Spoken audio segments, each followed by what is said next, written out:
A very good evening, Breeders' Cup fans. Welcome to the Stats Race Lens Breeders' Cup webinar.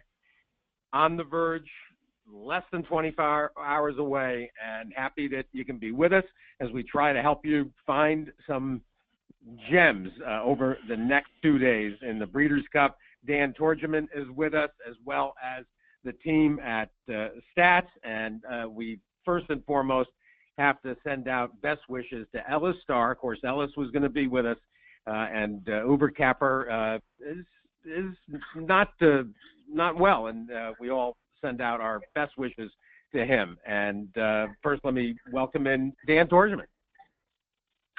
Hi, Steve. It's good to be here. I echo your sentiments about Ellis. Sending out good thoughts to Ellis. Got Craig and Dave as well, and just so looking forward for everybody that's on the applet for their questions and the give and take that makes this so special. And being out here in California, getting ready for the Cup, and of course there has been some unfortunate defections that most impactful, certainly Lord Nelson today, an infection that antibiotics knocking him out of the sprint. So there will be some amendments to have to adjust some of your thinking, but for the most part, the field's well intact as we head toward Friday. And let's actually take this, I think, Dan, chronologically, probably the best way to go about it. And the juvenile turf races on Friday, they're sandwiched around the dirt mile and, of course, a distaff for the ages. And the juvenile turf is actually a fun place to utilize a lot of the information available in Racelens, the Europeans, and trying to get some of the pace tools involved here. How did you approach this juvenile turf? Yeah, I mean, it's really a race where you can go a number of different directions, and it gets a little overwhelming if you try to take it all on at once. First, I just want to tell everyone who's on the webinar right now, just as a reminder, if you're not seeing my screen that large, go ahead and maximize it on the top right there of your window. Just click the maximize screen so you see it in full view as I'm about to kind of walk you through my process for the Breeders' Cup Juvenile Turf. So first off, as Steve said, a very tough race, and you've got not only form from all over the U.S. and horses, stretching out. You've got horses coming in from overseas, and actually the horse that I landed on is one of the Euro invaders, and that's going to be Lancaster Bomber. So within Racelens, you've got multiple features here. For those not familiar with it, you've got, as you see me hovering over, PTs, which when you click PTs, it'll naturally pull up past performances for the race. You've also got research, and you've got true odds, and we'll kind of cover all that as we go through this here. But let's start with PPs. So in the PPs, just like any other traditional PPs, your equibase PPs here show that in Lancaster Star's last race, he finished second here, and he finished second to a horse named Churchill, who's the probable 2-year-old Euro champ. And so that's a significant second. And you see that he finished second at odds of 66-1. So he obviously outperformed expectations there. Prior to that, if you go back to the two prior races, you see he's finished fifth and he finished fourth in a couple of stakes races in Ireland. Both of those races are run over a soft race course, soft turf, and I'm going to, given the fact that he ran so dramatically differently in the race at Newmarket last out, I'm going to go ahead and disregard those races. So that alone obviously kind of opened my eyes to the horse, the fact that he ran second to Churchill, and then I started looking into some other things. So you can look at research, and what research will do when you click it, will give you an overview, trainer by trainer, of how they've done with horses using various criteria. So the criteria that's listed here is past 2 years turf routes. Now, more specifically, we're going a mile here, and we're dealing with 2-year-olds. So if you want to modify, you go back, click modify, and then you see distance is locked in as routes. Class, we can go ahead and upgrade that to graded stakes if we want. get this to move here. There we go. And then age 2-year-olds only. You can apply that. And what RaceLens will do, it'll kind of filter through all the information and it'll throw back numbers at you. So you get a better idea of how some of these trainers have done specifically with 2-year-olds in graded stakes races in turf routes. As you can see right at the top, Aidan O'Brien, 3 horses, 3 starts, 1 win, 2 in the money. We'll get back to that in a moment. See a trainer like Mark Cassie, 41% win percentage. He's got keep quiet in the race. So again, when you see a number that big, a win percentage that high with 2-year-olds specifically, something to be mindful of. Again, you can look through dam and sire statistics, and you can find other useful information. Now, one of the things that I did find interesting, specifically going back here to in Lancaster Bombers, as you click on the dam, Sun Shower, she has produced multiple winners, including $2.6 million miler X Celebration, who actually ran, I believe, 4th in this race in the Breeders' Cup Mile when he ran in it. Over here, it's not really going to show you much because it has the built-in filters for turf first route. And if we just get rid of first route and just click route, see some of her foals that have gone on to produce. Right at the top here, X Celebration. You click on X Celebration, you'll see $2.6 million in earnings. And then you've got that Breeders' Cup 4th place finish in here as well. I'm not actually seeing at the moment, so back. Yeah, right here, right at the top, 4th place finish. Okay. So given the pedigree, given Aidan O'Brien's proficiency with 2-year-olds specifically, I was very much drawn to this horse. The sire, and you can look up sire stats as well. You look up Warfront. With 2-year-olds, 27% in turf routes. And then, as I said, trainer Aidan O'Brien specifically in the past 5 years with 2-year-olds in the U.S. in turf routes. Let's see, got to modify the information a little bit, but we've got surface, we go to turf, and then include all starters. And if you plug in 2-year-olds only, apply that.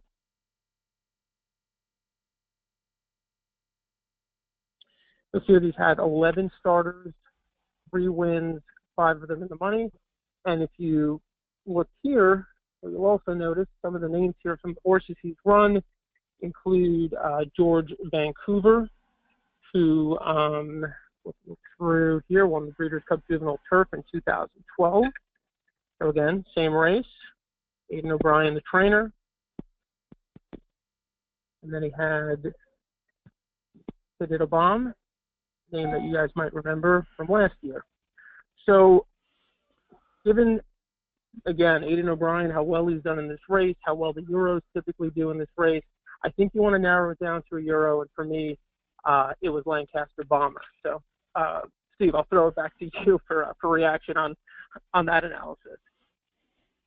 Well, and you know, the difficulty each year with, particularly with these two juvenile turf races, is, you know, juxtaposing the quality of the imports with what we see from the American and the Canadian runners.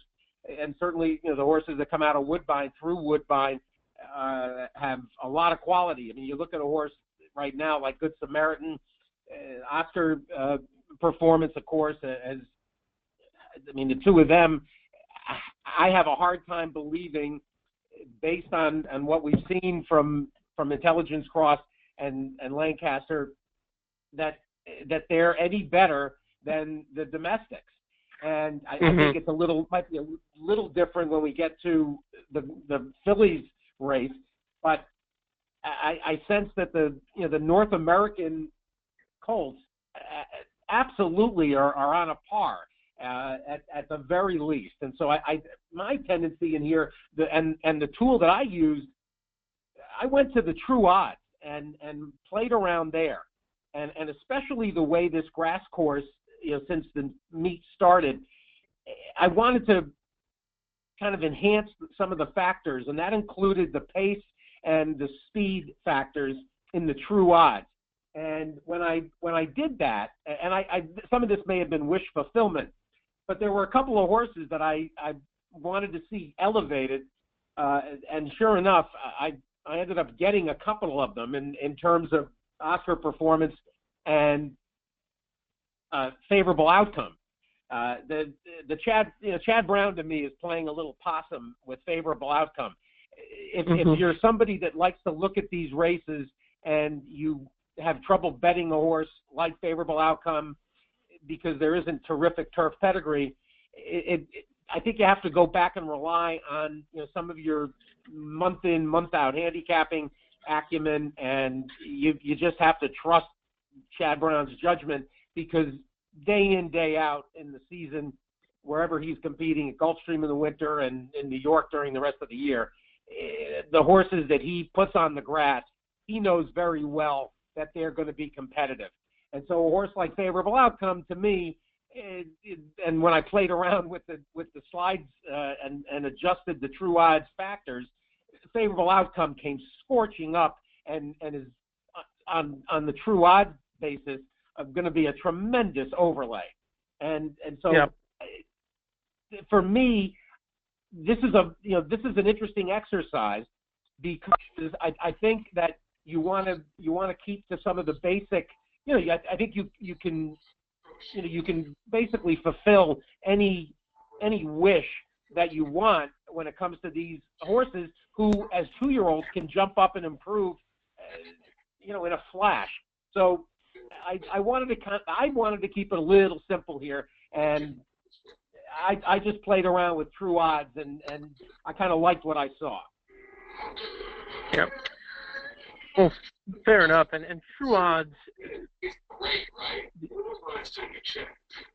hearing a little bit of feedback there from the true odds, where of course they're useful. I mean, again, for people who are just kind of getting used to the program, to Raceland, and who are trying to make sense of it. I mean, what you could see here, and this will all be adjusted tomorrow as money gets bet into the pool. You'll have the live odds, and then you'll have the adjusted true odds that the program itself comes up with, and so it'll sort of better help you identify those overlays that Steve had mentioned.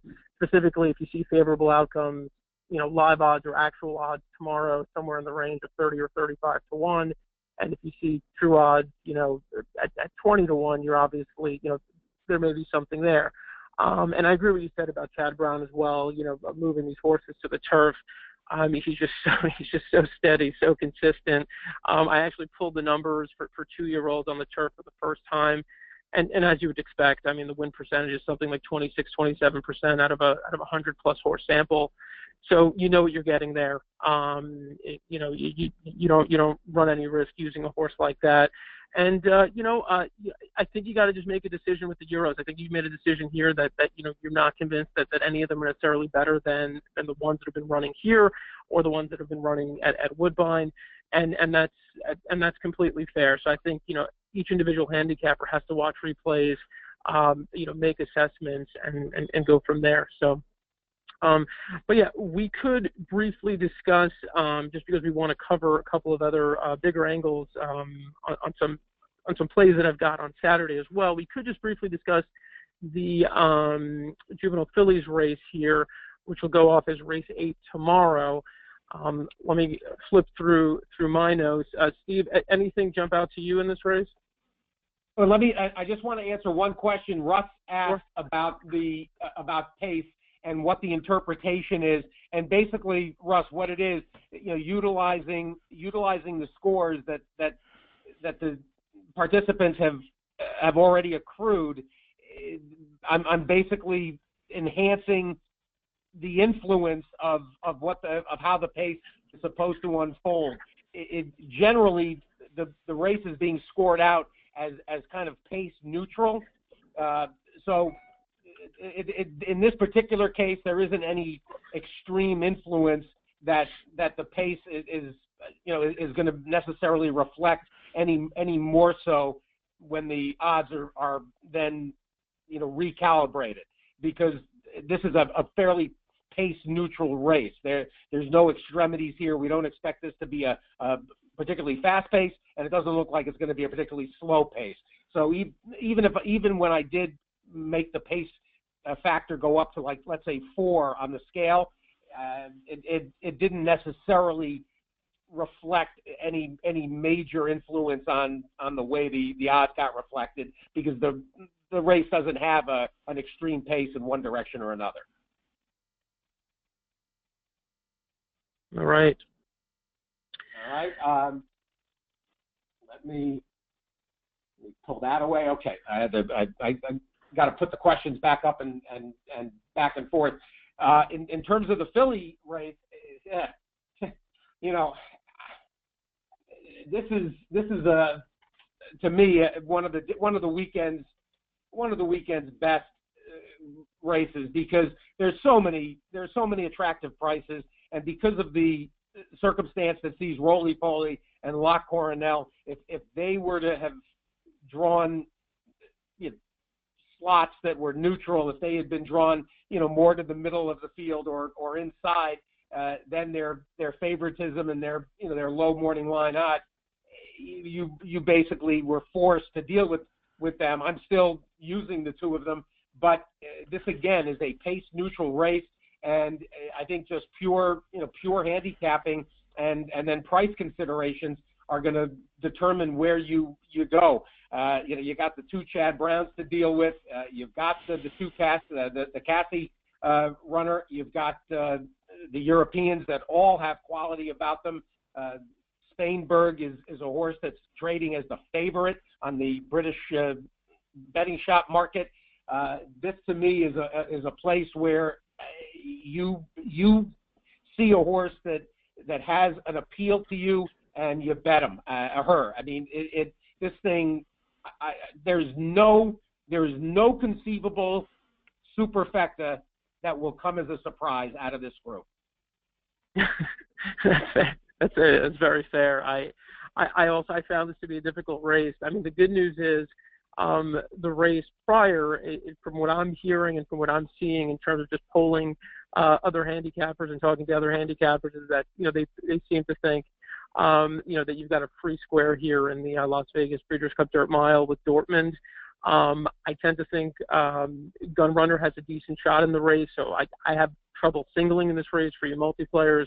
I personally like Gunrunner. I think he could sit a trip, and I think a mile is just what he wants. So then, you're left with this filly turf race, which is extremely difficult. You're going to want to spread. Roly Poly, as Steve mentioned, is one of the most highly regarded Euros coming in all weekend. No matter who you talk to, they'll tell you that Roly Poly is, the best filly in this race. Specifically, I've spoken to Euro experts, and Steve, I know you spoke to Nick Luck earlier today.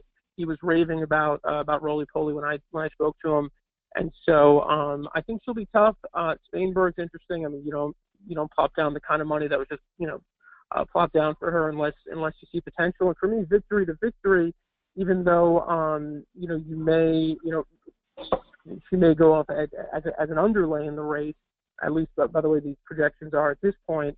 I thought she was really interesting. Added the blinkers for the first time, then the Tomalest out, and really opened up, looked like a completely different horse. So when you see a horse kind of take to an equipment change like that significantly, I think that that's something to keep your eye on. So that's just kind of spitball and going back and forth on these races. I wanted to hit a couple of other race lens angles.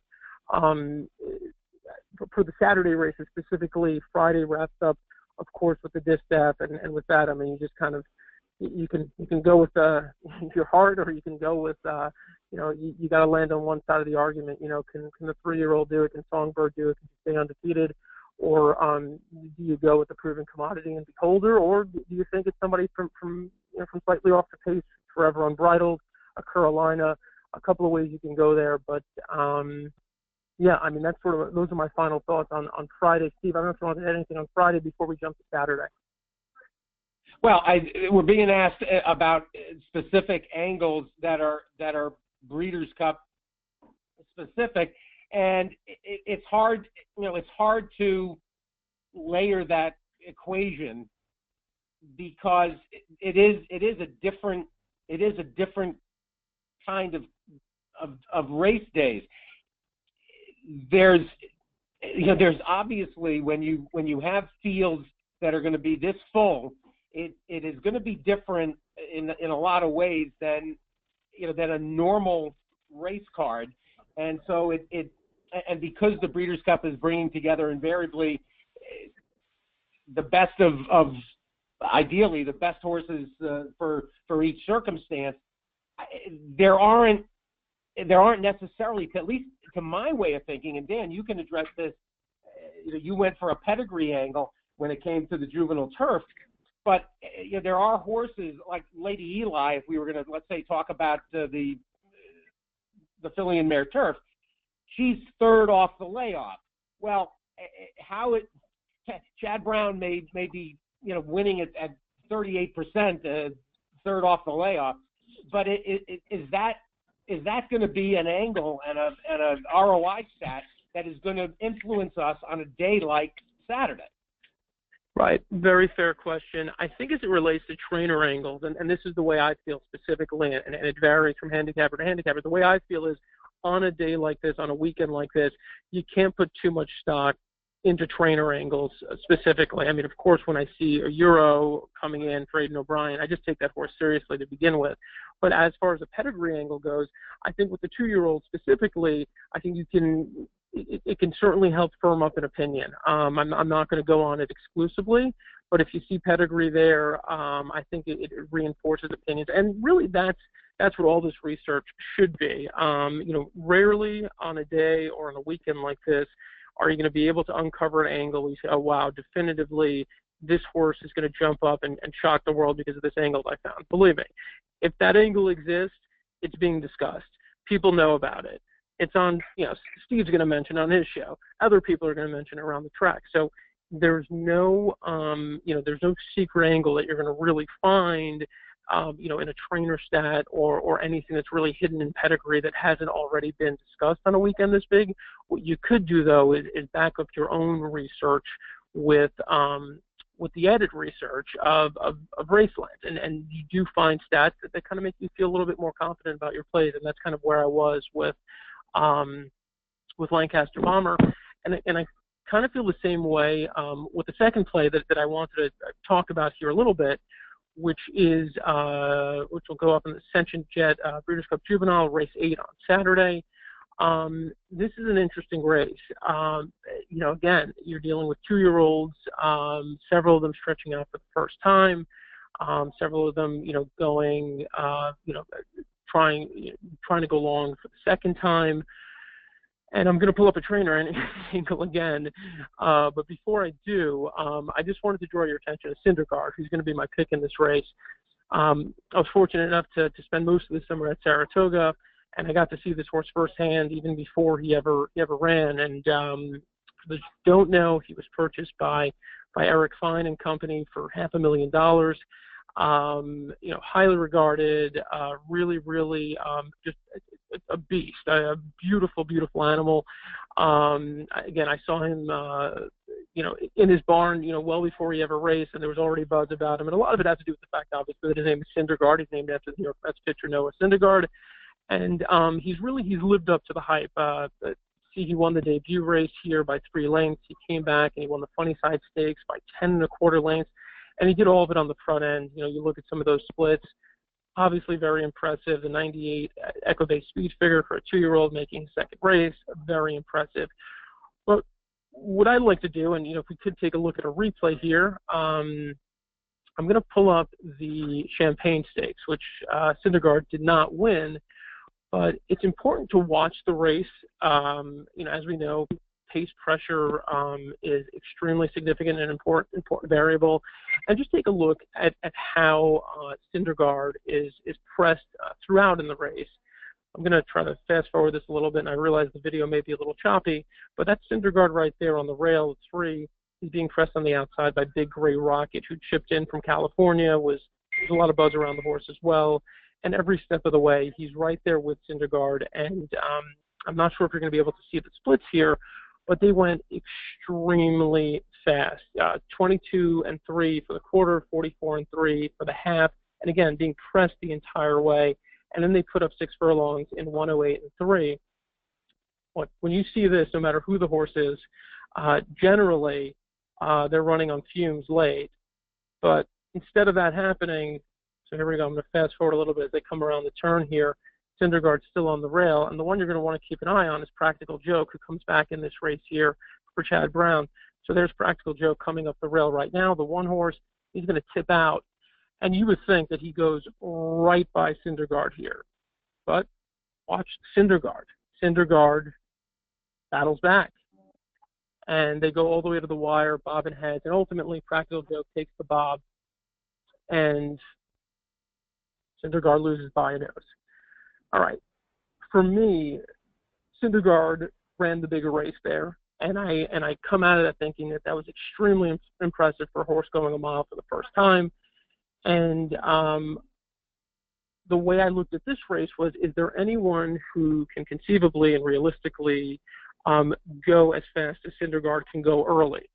And while I feel that there are perhaps 1 or 2 other horses who could, I don't think they will. I'm kind of, again, you have to make your own pace assessments, and you can look at True Odds, and they'll give you a breakdown here of, the way the pace will be projected. As you can see, Syndergaard, they have True Odds has Syndergaard on the lead, with Theory, the other horse in quotes, that Todd Fletcher sending out, who I'm also regarding very highly in this race. And then you have Klimt, speed horse, California-based speed horse, just off of them. I don't think Todd is going to have Theory duel Syndergaard into submission, and I don't think Klimt is fast enough to go with Syndergaard. So I see Syndergaard loose, and I think if John Velasquez can open Syndergaard up by a length or 2, that might be wishful thinking.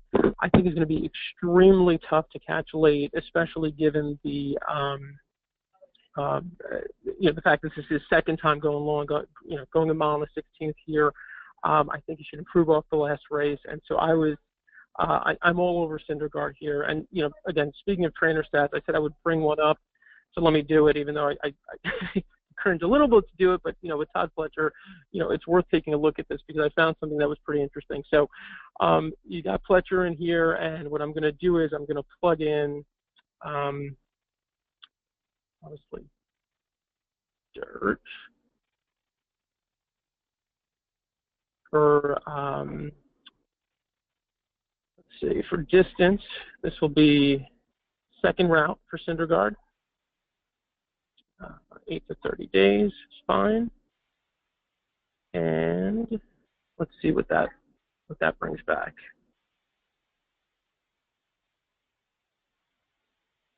All right. It brings back 40 starts, 15 wins, and 33 in the money finishes.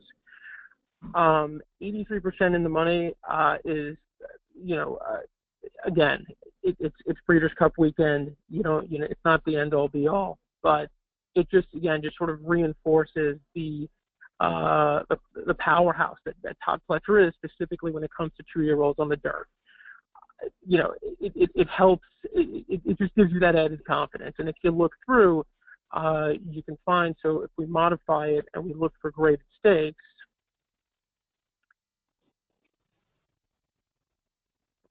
Class button. There we go. Click on graded stakes and apply that. You've got 12 starts, 6 wins, 9 in the money finishes in graded stakes races with 2-year-olds on the dirt, going long for the second time off this, just standard 8 to 30 day break. And if you look at some of the horses, you'll find Shanghai Bobby, who of course won this race in 2012. And you'll find a bunch of other names that'll obviously be familiar to a lot of people. Homologist, Vanna, more recently, Carpe Diem, Daredevil.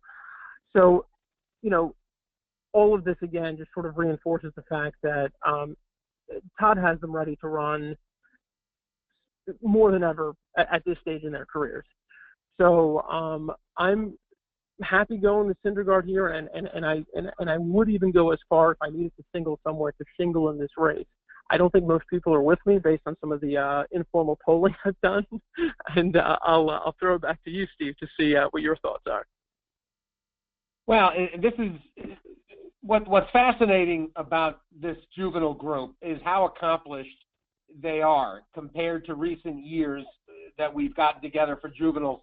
I mean, certainly go back to a year ago, and it was the fillies that were the focus. And here's a group that I think all of us are already, wondering about Derby Trail season and how these are going to match up as 3-year-olds. What's really different about this juvenile is the regional aspect, where we've got the 1-2 finishers out of the front runner. We've got the 2 Midwest horses from Cassie and from Dale Romans that both have been really, really terrific. I mean, not this time, who came out here a little early and impressed with his preparation. And then, of course, Classic Empire, who after the hiccup in the Hopeful at Saratoga, where he spooked, absolutely righted the ship immediately, coming back at Keeneland. Then we've got the 3 out of New York with Practical Joke and the 2 Fletchers. Theory, who we all figured we wouldn't see until next year as a 3-year-old, came back from Windstar, came back from Kessmark, and that gallop out of the futurity, the race was 6 furlongs. He ran a mile.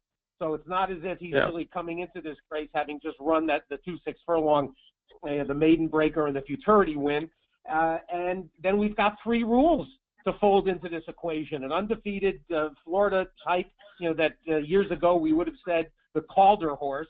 And he is a legitimate horse. And so you're going to have to try to evaluate the quality of 4 regions of the country and put them all into this race. And there's certainly enough pace, it seems, signed on, even if Theory and or Syndergaard don't both go for the lead. And frankly, on most pace scenarios, on most, you go to the True Odds page, and you can see that, in fact, Theory and Syndergaard, as the 2 and the 4, they do project in terms of the race projection. They're showing up as 1-2 early. So, we'll see how it unfolds. But I think you're going to have a very true pace in here, and I think horses from any style are eligible. So again, I think you want to utilize in here some of your standard, some of the standard flares that you see Monday through Sunday when you're handicapping, and I think you've got to rely, on price and the circumstance. I think this is a very difficult spot, and I will not be surprised.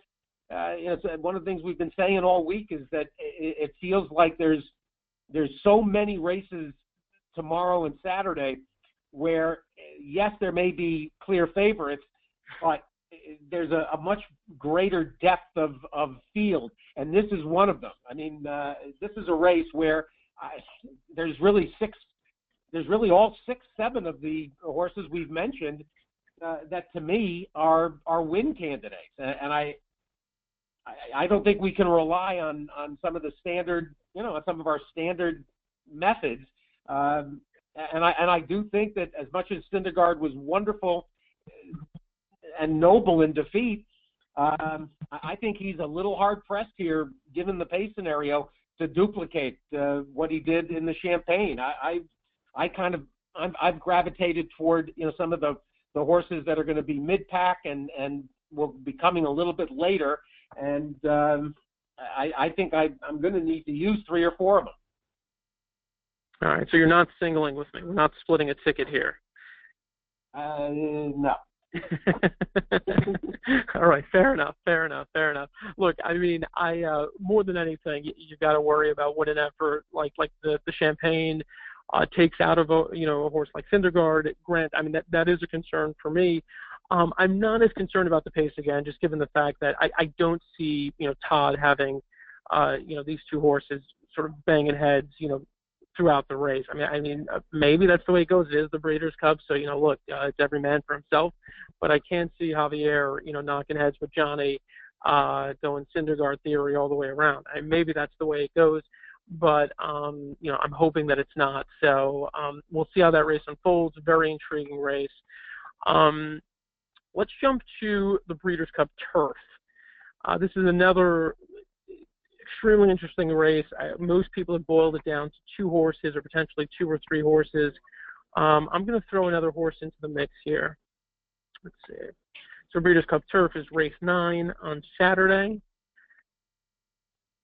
If you look at, just look at true odds, because I'm sure those will sort of lay it out pretty clearly for us.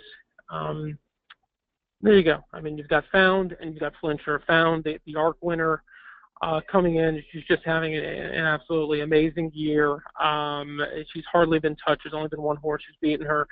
And then you've got Flincher, who, of course, has been nearly perfect this year with the exception of the Turf Classic last out. And there are any number of explanations for that effort. For me, clear just in watching the replay, the horse who won the race, who comes back here, the 3 Ecto, obviously got away to pretty, and you can debate. Those fractions were healthy enough for the distance, but again, the horse was loose on the lead. Flincher had to make up ground over soft going, which most people know is not his preference, and so I think there are a number of excuses built in, and I wouldn't knock anybody for locking in Found or Flincher. But the horse that I'm interested in, and this one is actually listed as a potential overlay, is Money Multiplier. You see 20 to 1 on the morning line. I think the horse actually will probably go off at 25 to 30 to 1 if I had to guess, unless people are on the horse and I just haven't heard it. This is one that I'm extremely interested in, and I'll kind of try to walk through it a little bit. All right, so we're back in the PPs here.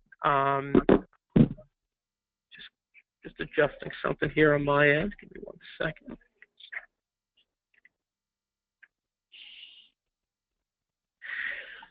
So, the last race, Money Multiplier was in that race as well, along with Flincher, Ecto, and Twilight Eclipse. 4-horse race. If you haven't seen it, take a look at it. I don't really put too much stock in. Again, you have to consider all variables, but a 4-horse race, kind of oddly run to a certain extent over a soft course. I didn't put too much stock in that race.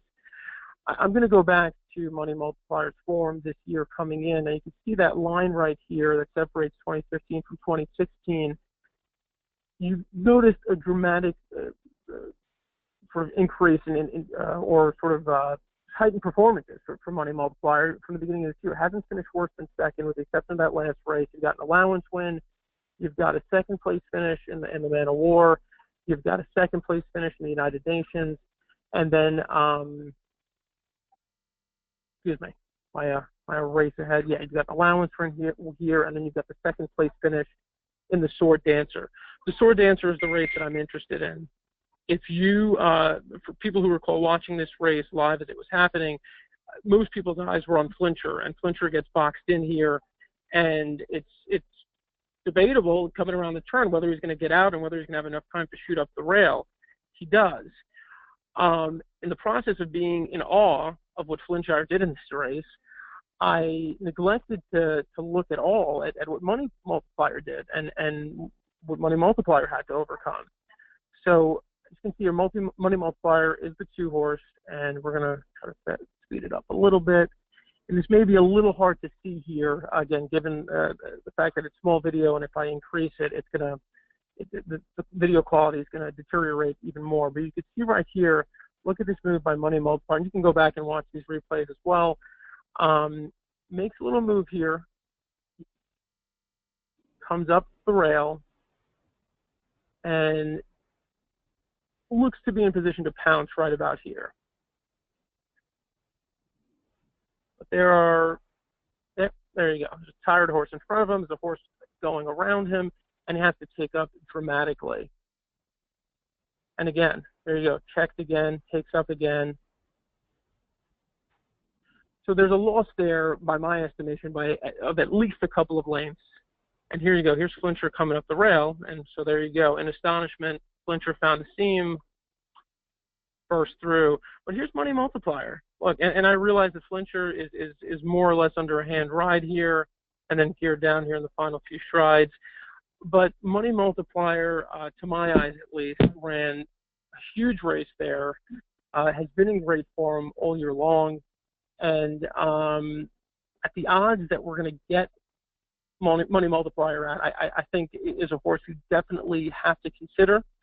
As I mentioned, the true odds indicate that you'll be getting, overlay odds on the horse, 25, 30 to 1. For me, I would take a shot, and my play here is what I've landed on, at least, is boxing Money Multiplier with Found and with Flincher, which it's the only way you're going to pull value out of that race, to my eyes at least. And then again, you've got a few other horses. Steve, I don't know if you want to comment, but Mondi Elise is another one who I think should love this distance. Has been running extremely well all year long. His only poor performances were overseas. And then Highland Real, another just extremely accomplished horse who has to be respected. But that's how I narrowed the race down, and that's some of my reasoning for it. The one thing that, and the Breeders' Cup is challenging for, so many different reasons, not the least of which is horses that, when you're a trip handicapper and you know that you've seen a horse that has had a problem and has an excuse based on traffic, the one factor that needs to be included is to acknowledge that horses like that may have even more traffic to encounter in the bigger field that they very well may be encountering. And certainly, that's one of the cases with Money Multiplier, who I think is plenty live. Even with the bigger field, and you can do everything right. That's one of the challenges of Cup handicapping and more so Cup betting, is that you could have everything right, and it's only going to take one checkup in a field of 12 that we're going to get here with Metaboss out. Mm-hmm. To ruin your concepts. Be cognizant of that. The horses that have less work to do when it comes to to passing a bunch, that they have their work cut out for them on that front. And we also have to acknowledge that this is a turf course that is very narrow, and configuration-wise is a little bit difficult. And the speed has, horses that have been on or near have really fared very well. So mm-hmm. the pace factor and the configuration, and you've got a very tricky task in terms of ticket building when it comes to the mile here and to the filly and mare turf and to the big turf. Certainly. There is, I believe, we have Chris with Equibates, who has an angle as well that he wanted to share here. If you're there, if you'd like to jump in and share that now. Yeah, sure. This is actually Craig at Excuse me, Trackmaster. Craig. Sorry. Yeah, sure, no problem. So this is ties in with a lot of the things that you guys were saying. So as Steve said, the typical kind of angles that you play day in and day out, really don't make a lot of sense to play. Like, who cares? Like you said, with third race off a layoff, a trainer's really good at it. This is the Breeders' Cup that supersedes everything. So, but there is one of the races on Saturday, the downhill turf sprint. Let me just take over the screen here.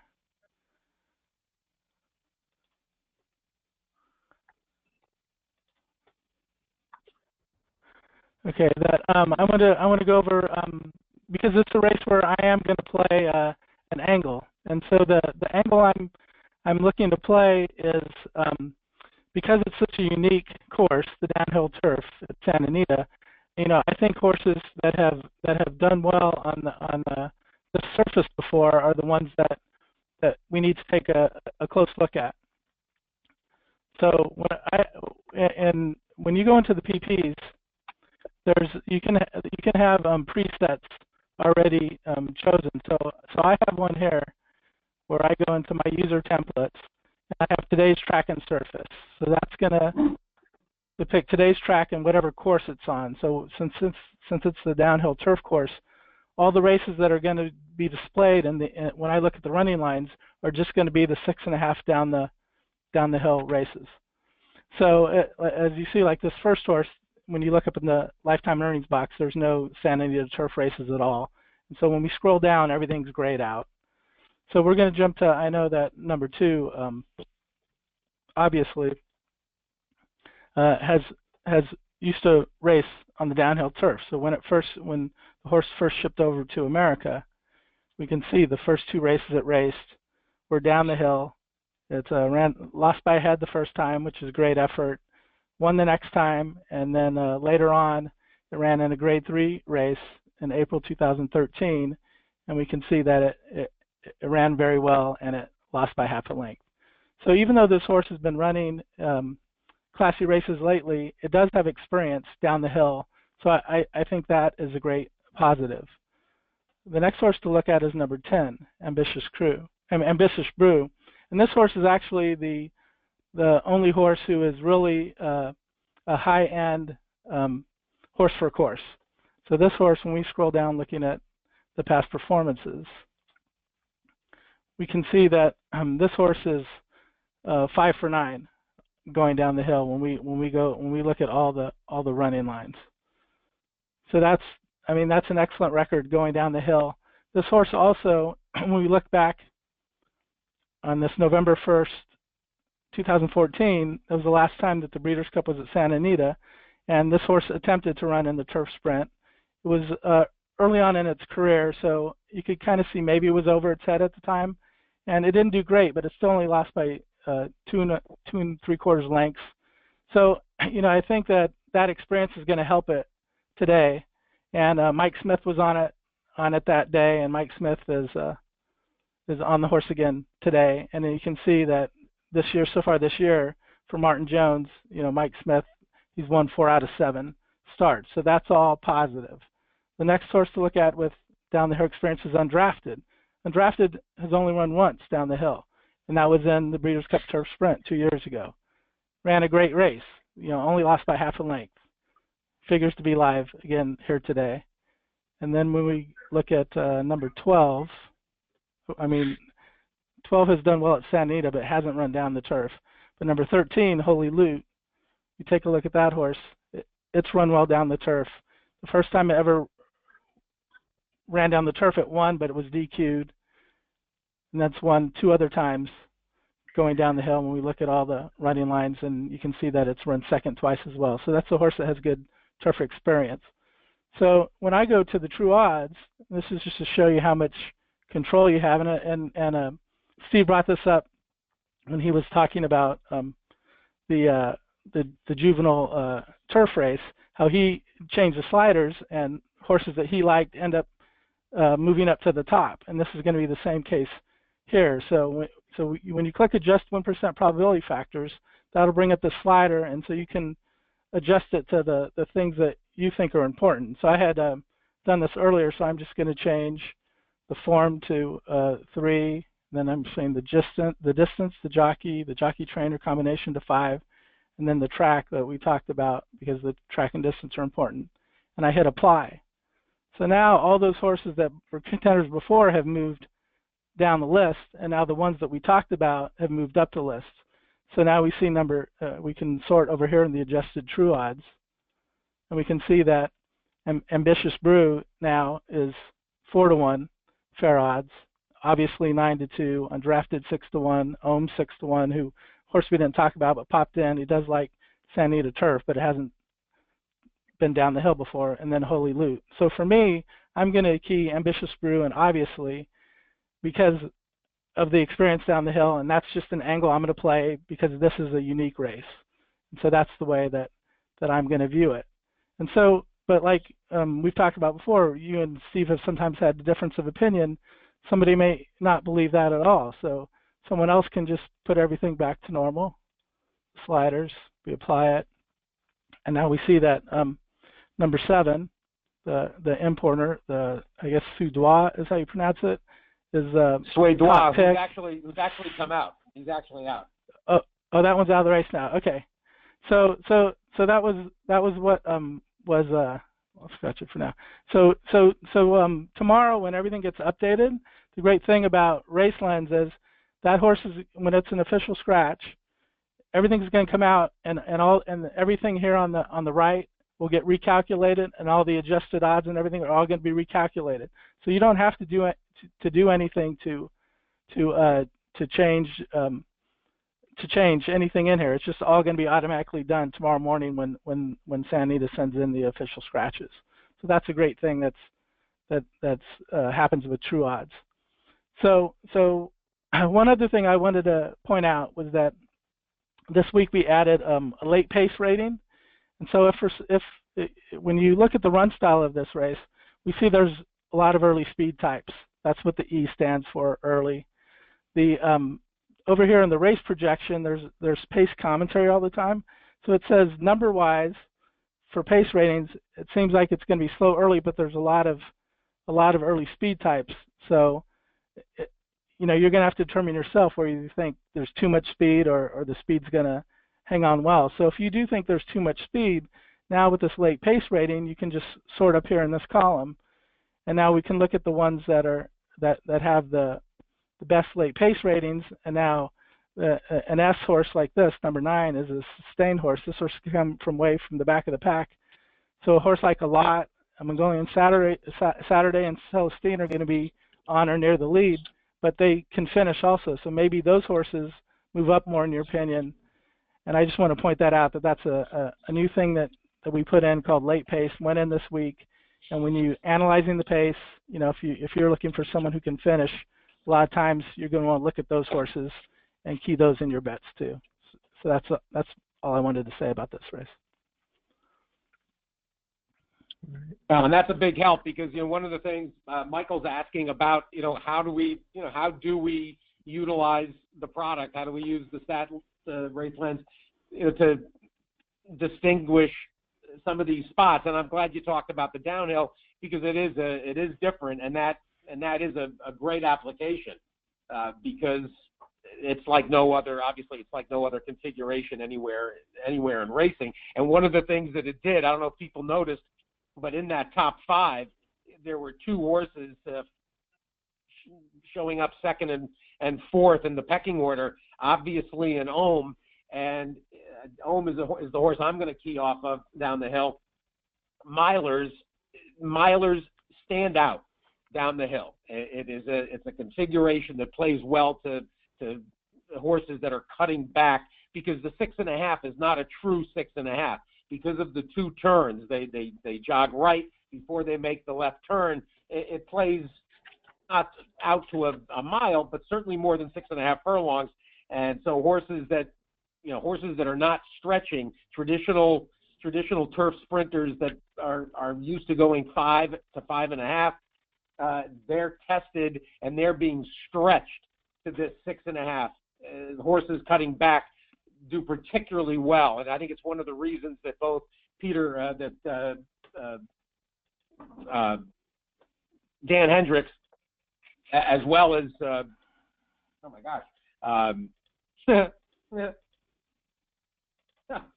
with obviously why they stayed in the race as opposed to going in the turf mile, which they could have done. They were on the outside looking in, and they both chose the hill course. And I think Celestine fits into this as well. A Lot is another horse with the profile down the hill that works well. Yeah, I think that we've actually made a pretty good case here for A Lot, given the fact that we are projecting a fast pace, and like you mentioned, horses cutting back from a mile, can definitely run big races here. I mean, the only challenge with a lot, or the only sort of negative mark against the horse is that he doesn't have a race over the downhill course, which we just kind of repeatedly kind of drove home that, it obviously, no pun intended, as it relates to obviously, it obviously helps if you have not only some races over the course, but if you've shown a proficiency over it. So I think a lot is a very interesting play here, and he's actually one of the horses that I like a lot. And I did like Ambitious Brew as well. So the angles that we just discussed, I think are really all very valuable. And this is a race where more than any other, where you could use that, just the probability factors, it based on what the factors you think are most important, specifically in this race. Racing over the course. I think this is one of those races where it's important to use that tool. So that's really important. And you mentioned, Steve, again, trip handicapping, specifically, I brought it up in money multiplier situation, and we kind of alluded to it a little bit. We mentioned, Syndergaard, the way his champagne unfolded. With Race Lens, you also have the tool of essentially there's a little alert there on the right side of the PPs. There's a trouble indicator next to each race that'll show you, whether that's a race that's worth taking another look at, because the horse, I think we're pulling it up right here. There's on the right side, whenever a horse has an issue, you'll see a little red up arrow. And whenever you see that, you're going to want to take a closer look, especially if the outcome of the race it seems to be different, or seems to be dramatically different from some of the horse's other performances, and you say, oh wow, why was that? Well, here I go. There's a trouble indicator. Maybe I should take a look at that replay.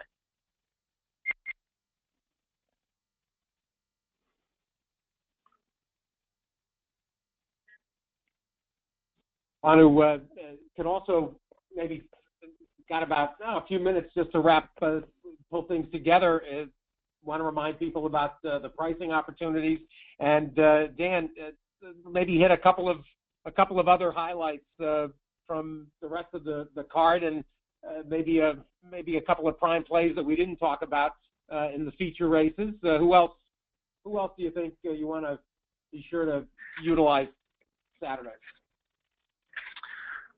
Just kind of, off the top of my head, in terms of value, I think Money Multiplier is one of my big value plays for the day. I've kind of I've become more and more confident over the past few days about Terrace Tango and the filly and mare sprint. That's one on the cutback for Jerry, and I think there's a lot to like there. It seems like a race that could set up. I mean, she could be sitting right behind him and really kind of draft into a nice pace and make a move late. So I like Terrace Tango a lot, and so that's one that I'm excited to play. The one that everyone's talking about, if you've been around the track here for the past day or so, and Steve, I know you've been here for longer than I have. I just got in last night after a 6-hour flight delay from New York. But the horse that you hear everyone talking about in the mile is Ironicus. The only problem is, I think the morning line is 8-1 on Ironicus. Given all the hype and given the way the horse closed last out, I don't think you're going to get that price. So, but I do think if you're playing the multis, and again, if you're looking for a spot to narrow, that could be one. But then you've also got, the Irish horse Lamato coming out of the Prix de la Forêt. So, and again, to go back to Nick Luck again, he thought that Lamato was another big threat coming in. So, but those are my plays. I would say Ironicus is a strong play for me, as is Terrace Tango. And Lamato, was a horse that was being watched very carefully, and Nick is a regular visitor to my show, and we talked about whether he would go down the hill, and ultimately Henry Candy said, no, we want to go the mile. And this is the kind of racetrack that if he's going to get a mile, people are worried about that performance in the lock hinge. And it's really not entirely comparable given the fact that was on the straight. He's got that very typical European build.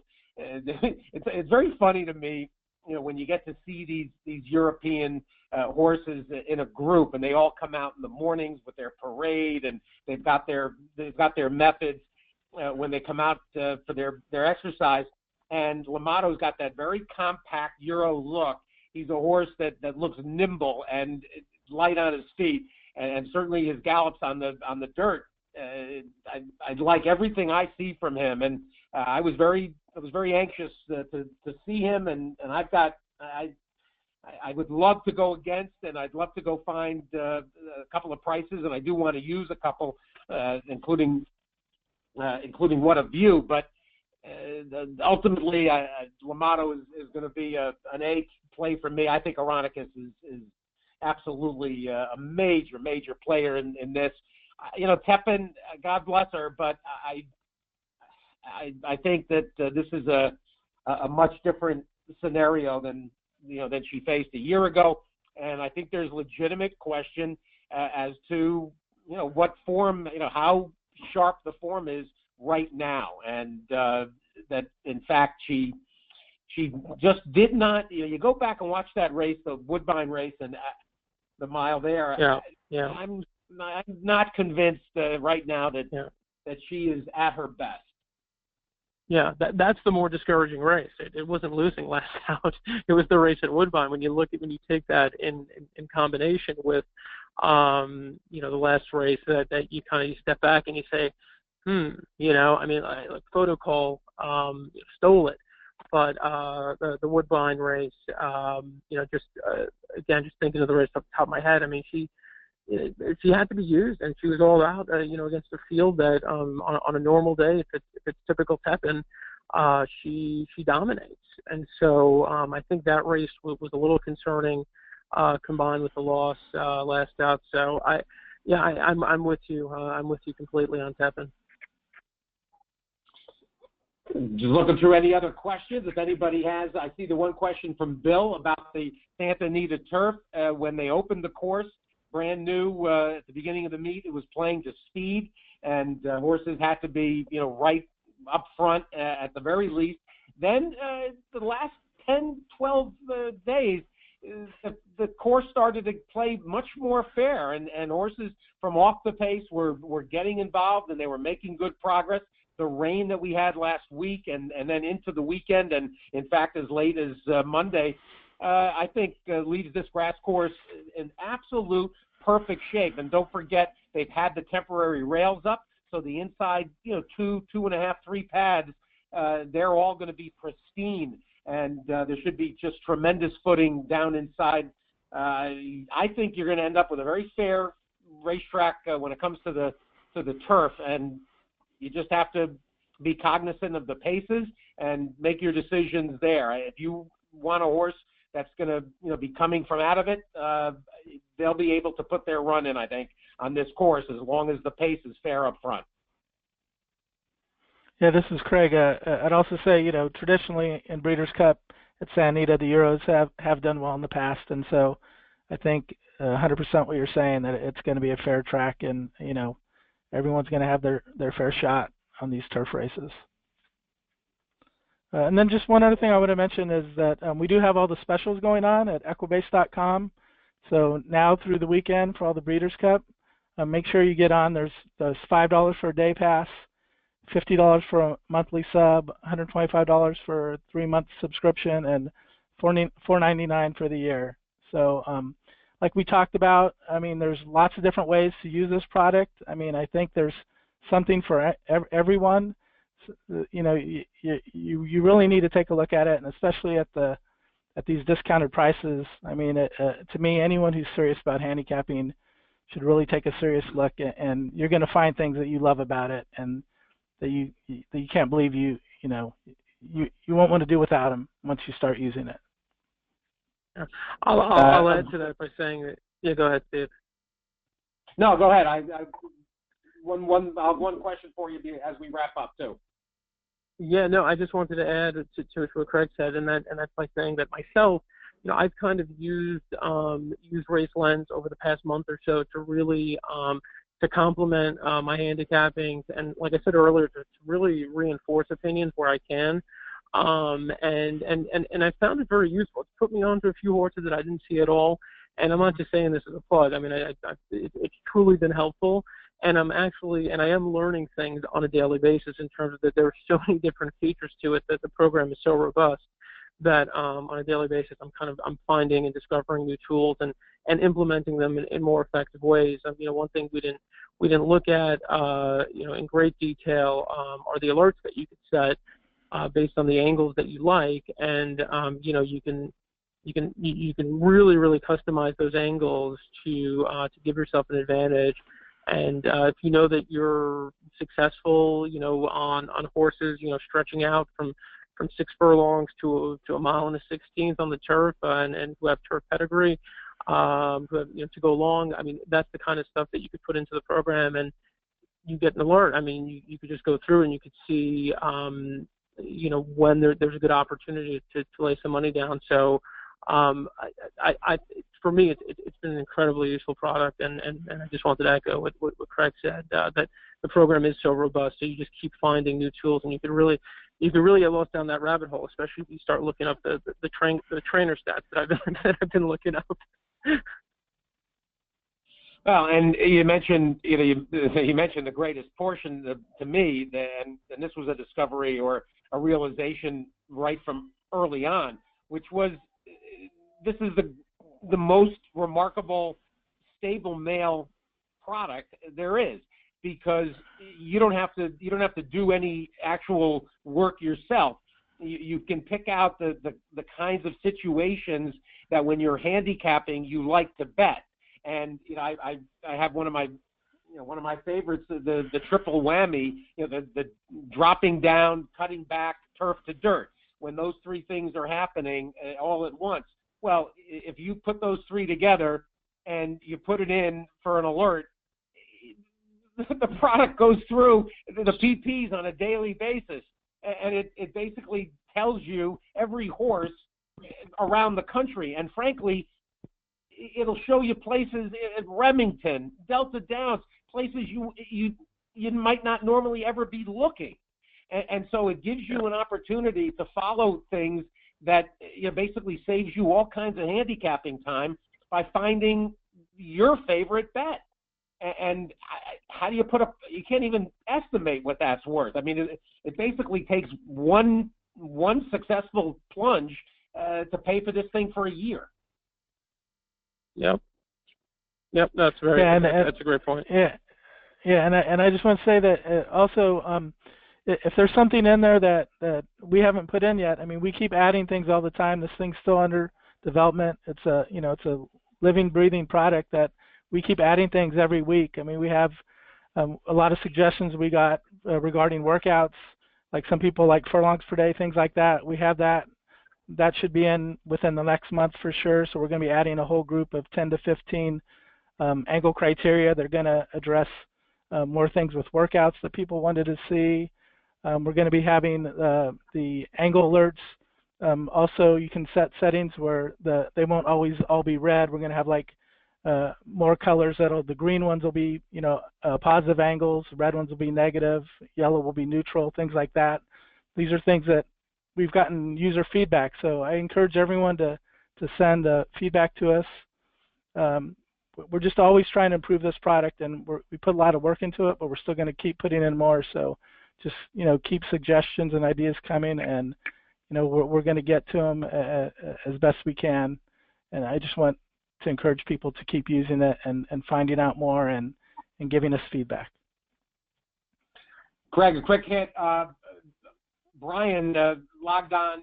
He thought we were starting at 7 Eastern instead of 6, and he's just wondering about the recording and how soon it'll be available to listen to the whole webinar. I'm sure that this one we'll try to get up as soon as we can. I know that it's gone up the next, tomorrow morning it should be up for sure, but I think if there's any way possible, we'll try to get up tonight, just because this one, before we've had a couple days before the races have been run, or it's been things that weren't pertinent, but since this one's more important, we'll see how soon we can get it up. But for sure, tomorrow morning, it should be available to watch everything we covered today. Well, and then finally, I did see the question about, is it, quote, worth betting on California Chrome if you're backing Chrome, and Dan, as a final question, how are you approaching the Classic, and what price underneath, whether you're an Arrogate guy or a California Chrome guy, because I think there's room to go both ways. What prices do you want to feather in with whoever your Classic play is? Yeah, so that is the question of the weekend. Look, I'm on California Chrome, and that's after seeing Arrogate in person run one of the most amazing races I've ever seen in my life in person in the Traverse. That was, again, just an astonishing effort, and certainly nothing that I could have predicted based on the horse's past performances, at least. Yeah, I think Arrogate's a real threat. The question is, how hard does he make California Chrome work? And I've heard a couple of arguments for Frosted that are pretty interesting too. I don't think it's a foregone conclusion. If you're going to bet California Chrome, if you feel good about California Chrome, I would try to find some value by utilizing him in either a big double or playing the multis with maybe with a pick 3, or if you really want to get aggressive, playing a pick 4. Personally, I don't see California Chrome being a worthy win bet. I don't see him going off at any odds that I think would be sort of advisable to bet him at. That being said, I do think he'll probably win the race. So that's my diplomatic, save myself on all counts answer. I think he's going to win. I don't think he would make sense as a straight win bet in the race, and I would try to find value in a double or a pick 3.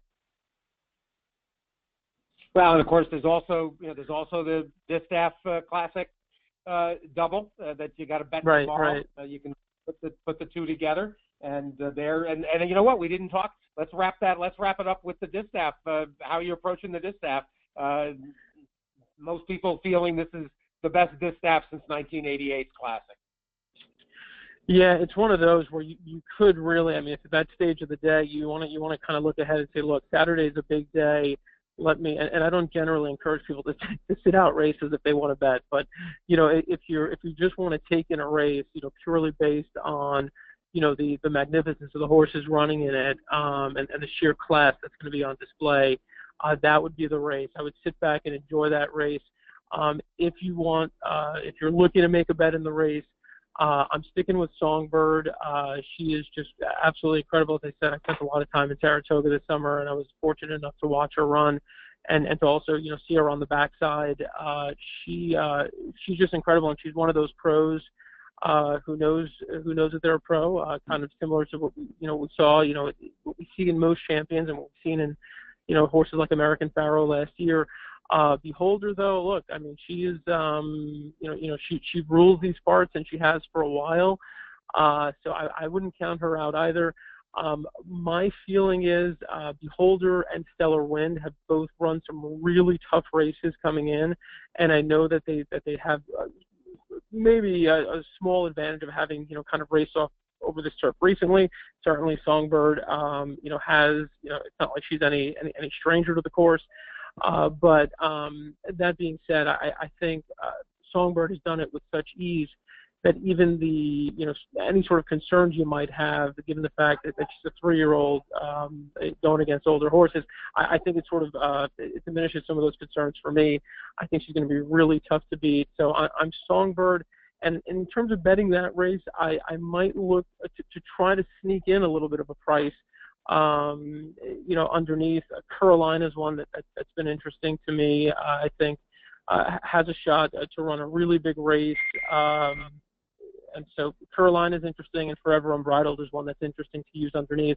But Songbird wins, as far as I'm concerned. How about you? Where did you land there?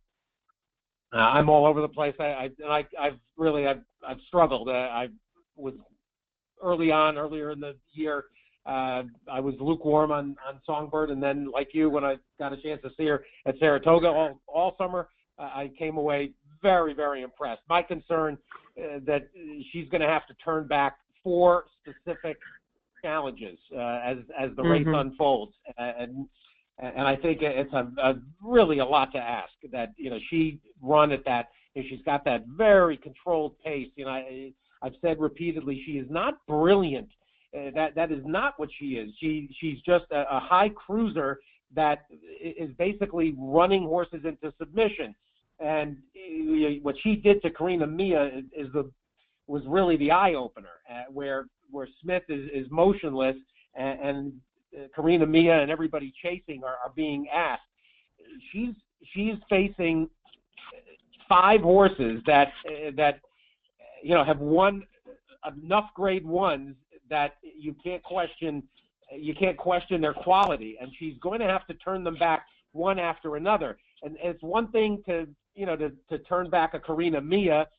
It's another thing to turn back, let's say, I'm a Chatterbox who's coming into this very well, and then turn back Beholder, and then turn back Stellar Wind. And, oh, by the way, Forever Unbridled is going to come calling as well in here. And that's the concern. I mean, as much respect as anybody wants to have for Songbird, they're going to come at her in waves. And she's going to have to be as special as her biggest, most ardent supporters think she is. And she very well could be up to the task. The question is, do you want to believe that at a very short price? And right. That's the challenge here. That's the equation that, the people who are saying I'm against Songbird, it's not a lack of respect for her capability. It's a question of, do you want to take 7-5 on her? And knowing that she's going to have to absolutely beat a better field than she probably has faced cumulatively in this streak. Right. So that's the tough part of this. And from that standpoint, it is so hard, and I'm kind of rooting for her, frankly, because I think she absolutely could, and she will be on a par with some of the best horses we've talked about in recent years if she can win this race, and I'm the type that likes that. Beholder doesn't need to do anything tomorrow to enhance her reputation. Neither does Stellar Wind. But if Songbird can do it, we'll have witnessed something very special, and I'm always up for that. So, want to thank everybody who was up for participating tonight, and please follow those of you that are on Twitter. Obviously, follow Dan, but follow the Stats Race Lens, because all the specials and the race of the day and the angle of the day, all of that is going to then be delivered right to your feed. So follow Stats Race Lens, and we wish everybody a absolutely great Cup. And I'll repeat what I always say, which is, do not get down on yourself if it takes you well into Saturday to get that score you're looking for, even if it's in the Classic. Don't keep your powder dry, as they say, and make sure you've got enough ammunition so that the late stages on Saturday, if it has been tough to cash tickets, just remember it only takes one over these next 48 hours, and I hope you find it. Thanks so much, everybody. We'll talk to you in a couple of weeks with our next webinar for Stats Race Lens.